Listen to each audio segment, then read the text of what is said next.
வணக்கம், welcome to the Kannan electronics. நான் உங்கள் கண்ணன் டி. இந்த வீடியோவில் எச்சிங் பண்ண பிசிபி மேலே எப்படி சால்டர் மாஸ்க் பெயிண்ட்டு அப்ளை பண்ணுறது, அதாவது ஸ்க்ரீன் பிரிண்டிங் மெத்தடில் எப்படி சால்டர் மாஸ்க் பெயிண்ட் பண்ணுறது அப்படிங்கிற டீட்டெயிலாக பார்க்கலாம். ஃபஸ்ட்டு தேவையான பிசிபிலாம் எச்சிங் பண்ணி எடுத்து வச்சுக்கணும். அதை க்ளீனும் பண்ணி வச்சுக்கணும். அதுக்கு தேவையான மெஸ்ஸும் நம்ம ரெடி பண்ணிக்கணும். இப்போ இந்த ரெடி பண்ண பிசிபியில் பார்த்தீங்கன்னா இந்த மாதிரி back side 2 tape cello tape ஒட்டிக்கோங்க.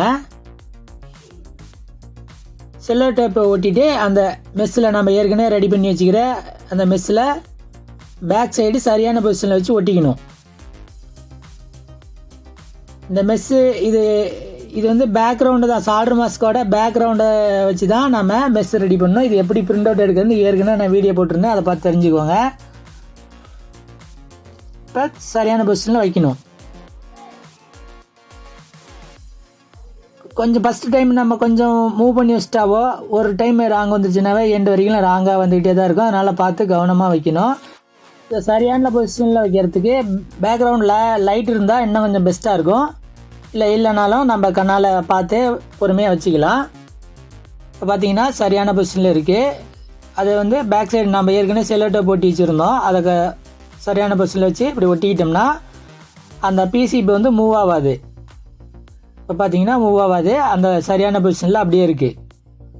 இப்படி வச்சு தான் நம்ம அரேஞ்ச் பண்ணணும். அப்போ தான் கரெக்டாக அந்த சால்டர் மாஸ்க்கு பெயிண்ட் பண்ண முடியும். நம்ம இந்த மெஸ்ஸை ஃபிட் பண்ணிவிட்டு அப்புறம் அடி சைடாக அதை நவுத்தி வச்சுருந்தோம்னா கொஞ்சம் ரிஸ்க்கு. இது கொஞ்சம் ஈஸியான மெத்தடு. அடுத்து அப்படி ஒட்டின அந்த பிசிபி மேலே டபுள் சைட் டேப் ஒட்டிக்கணும். இந்த மாதிரி மெல்லிசாக இருக்கிற டேப்பு வாங்கி வச்சுக்கோங்க. இது நம்ம ஒட்டிக்கணும்.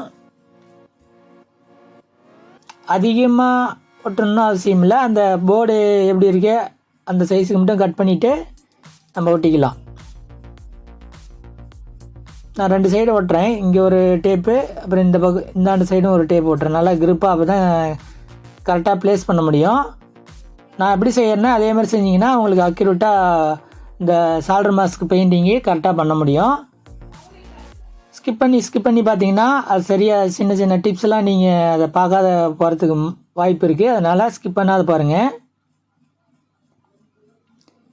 பார்த்தீங்கன்னா இப்போ அந்த டபுள் சைடு டேப்பு ஒட்டி இப்போ அந்த மெஸ்ஸை ரெடி பண்ணிக்கிட்டோம். அந்த மெஸ்ஸு சுற்றி வேணுன்னா நீங்கள் டேப் ஒட்டி அரேஞ்ச் பண்ணிக்கலாம். நான் வந்து அந்த எமல்சன் கோட்டிங்கே ஃபுல்லாக போட்டுக்கிறதுனால நான் டேப் எதுவும் ஒட்டலை. அடுத்து இந்த கிளாம்பில் கரெக்டாக ஃபிட் பண்ணிக்கணும். ஒரு 3 mm ஹைட்டில் இருக்கணும். ஆல்ரெடி கிளாம்ப்லேயே ஒரு 2 mm இருக்கும். அதில் நான் ஒரு பிசிபி காப்பர் கிளாடு கொஞ்சம் ஒட்டி வச்சுருக்கேன். அதனால் 3 mm ஹைட் இருக்கும். அதே மாதிரி ஆப்போசிட் சைட்லேயும் ஒரு 3 mm ஹைட் இருக்கிற மாதிரி ஏதோ ஒரு பிசிபியோ இல்லை வேறு ஏதோ ஒரு பட்டையோ ஏதோ ஒரு வச்சுக்கலாம். 2 சைடும் சேம் ஹைட் இருக்கணும். ஃப்ரேமுக்கு அடியில் 3 mm ஹைட்டு இருக்கணும். அதாவது நம்ம பிரிண்ட் போடுற அந்த பிசிபிக்கு மேலே 2 mm இருந்தால் போதும். பிசிபியே ஒரு 1.5 mm வந்துடும். அதனால் 3 mm ஹைட்டு நம்ம ஃபிட் பண்ணிக்கணும். கொஞ்சம் கூட சேக் ஆகாத அளவுக்கு ஃபிட் பண்ணணும். ஒரு கிளாம்பில் போட்டால் சேக் ஆகுதுங்கிறதுனால தான் நான் 2 கிளாம்பு வச்சுருக்கேன். இதில் பார்த்தீங்கன்னா கொஞ்சம் கூட சேக் ஆகாது. பார்த்தீங்கன்னா சேக் பண்ணி பாரு, கொஞ்சம் கூட மூவ் ஆகுது. ஒரு நூல் பாயிண்ட் கூட மூவ் ஆகாது. அந்த மாதிரி இருந்தால் தான் அக்யூரேட்டான பாயிண்டில் பிரிண்ட் விழுவோம். இப்போ இந்த நம்ம ஏற்கனவே டபுள் சைடு டேப்பு ஒட்டி வச்சுருக்கோம். அதுக்கு மேலே ஒரு இன்சுலேஷன் மாதிரி இருக்கும். அதை ரிமூவ் பண்ணிவிட்டு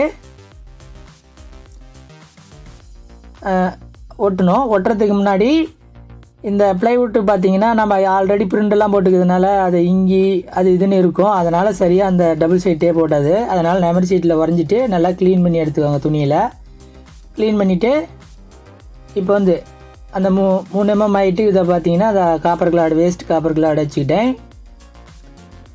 இப்போ அதை ஒட்டிடுவோம். அடுத்து அதே மாதிரி இப்போ நம்ம பிசிபி ஒட்டி வச்சுருக்கோமா, அதை லைட்டாக ப்ரெஸ் பண்ணுங்கள். அப்படி கரெக்டாக பொறுமையாக பண்ணுங்கள். அப்புறம் கொஞ்சம் நல்லா ப்ரெஷர் கொடுங்க. நல்லா கையிலையோ ஏதோ ஒன்று தட்டுங்க, கையிலே தட்டுங்க, இல்லைன்னா டேமேஜ் ஆகிரும் மெஸ்ஸு. இப்போ பார்த்தீங்கன்னா அந்த டபுள் சைட் டேப் போய் அந்த ப்ளைவுட்டில் ஒட்டிக்கும். ப்ளைவுட்டில் பார்த்தீங்கன்னா அது ஒட்டிங்க. இப்போ லைட்டாக மேலே எடுத்திங்கன்னா அந்த செல்லோ டேப்பு மெஸ்ஸிலேருந்து விட்டுரும். பார்த்தீங்கன்னா இப்போ சரியான பொசிஷனில் இருக்கும். இப்படி வைக்கிறது கொஞ்சம் ஈஸியாக இருக்கும். அது அப்படி இல்லாமல் நம்ம சும்மா பிசிபியே வச்சு கொஞ்சம் கொஞ்சமாக பார்த்து மூவ் பண்ணி வச்சோம்னா அது கொஞ்சம் ரிஸ்க்கு. இது கொஞ்சம் ஈஸியான வழி. அதனால் இதை கவனத்தில் வச்சுக்கோங்க. இதை நல்லா இப்போ தட்டி ஒட்டிக்கலாம். அடுத்து என்ன பண்ணுறோம்னா, அந்த காப்பர் கிளாடோட கொஞ்சம் மெல்லிசான இது நான் பார்த்தீங்கன்னா ஐகோர் எடுத்துக்கிட்டேன். டிரான்ஸ்ஃபார்மருக்கு ஒரு ஐகோர் எடுத்துக்கிட்டேன். அதில் டபுள் சைடு டேப் ஒட்டி ஃபஸ்ட்டு நம்ம இந்த அகலமாக இருக்கிற சைடு ஒரு ஃப்ளாட்டாக ஒரு இது ஒட்டிக்கலாம். கரெக்டாக அது அந்த காப்பர் கிளாடு மேலே கரெக்டாக டச் ஆகிட்டு இருக்கிற மாதிரி ஒட்டிக்கணும்.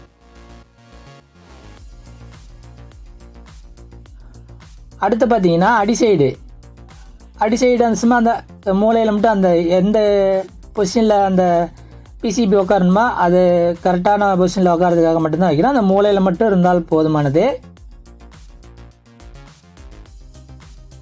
இல்லை ஃபுல்லாக வைக்கலாம் அப்படின்னா நீங்கள் வந்து டேபிள்ஸாக கட்டுறல கரெக்டாக அந்த ஆங்கிள்லாம் கரெக்டாக கட் பண்ணியிருந்தால் மட்டும்தான் பிசிபி எல்லா பிசிபியும் ஒரே மாதிரி வரும்.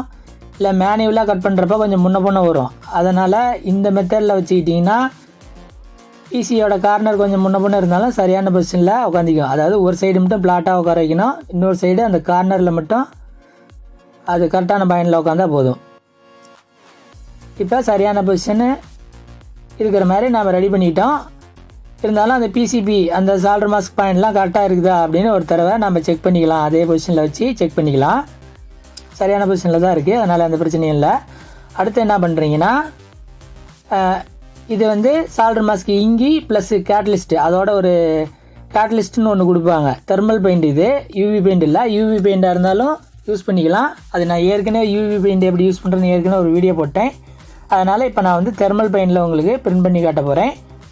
இப்போ இந்த இங்கியும், அதாவது மை மாதிரி ஒரு இங்கி இருக்கும், அந்த இங்கியும் அதோட பார்த்தீங்கன்னா ஒரு கேட்டலிஸ்ட்னு ஒன்று கொடுப்பாங்க. அந்த மை மாதிரி இருக்கிறது வேறு எதுவும் இல்லை, நீங்கள் மை பேனாவில் எழுதுறீங்களா அதே மை தான்.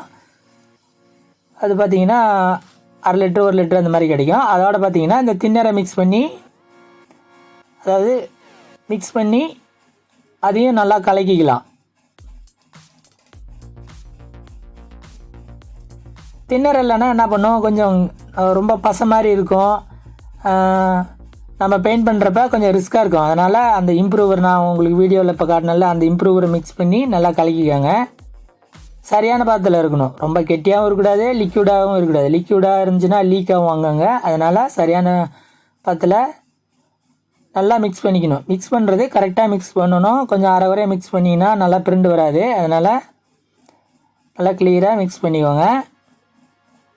அடுத்து தேவையான அளவு அந்த மிக்ஸ் பண்ண பெயிண்டை எடுத்து வச்சுக்கலாம். இப்போ ஒன்ஸ் மோர் நம்ம அந்த பிசிபி வந்து சரியான பொசிஷனில் இருக்கான்னு பார்த்துட்டு அப்புறம் குவீசர் எடுத்துக்கலாம். நீங்கள் ஃபஸ்ட்டு கொஞ்சம் ஹைட்டாக தூக்கி பிடிச்சிட்டு இப்படி இது மாதிரி இழுத்துக்கணும் பெயிண்டை. அடுத்து சரியான அந்த கீழே ஃப்ளாட்டாக வச்சு லைட்டாக ப்ரெஷர் கொடுத்து மேலேருந்து கீழே இழுங்க. இந்த மாதிரி இழுத்திங்கன்னா அடி சைடு பிரிண்ட் விழுந்துடும். இப்போ பார்த்தீங்கன்னா இந்த சால்டர் மாஸ்க் பெயிண்ட்டு கரெக்டாக பிரிண்ட் விழுந்துருக்கு. இதை வந்து ட்ரேவில் வச்சு காய வச்சுக்கலாம். இன்னொரு தடவை நான் உங்களுக்காக பிரிண்ட் பண்ணி காட்டுறேன். இப்போ பார்த்தீங்கன்னா அதே மாதிரி சரியான பாயிண்டில் அந்த பிசிபியை வச்சுக்கிட்டோம்.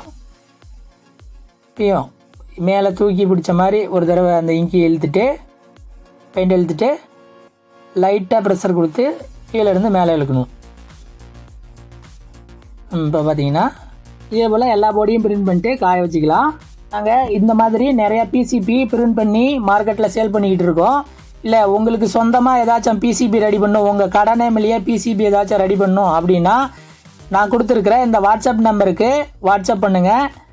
நன்றி, வணக்கம். அடுத்த வீடியோவில் பார்க்கலாம்.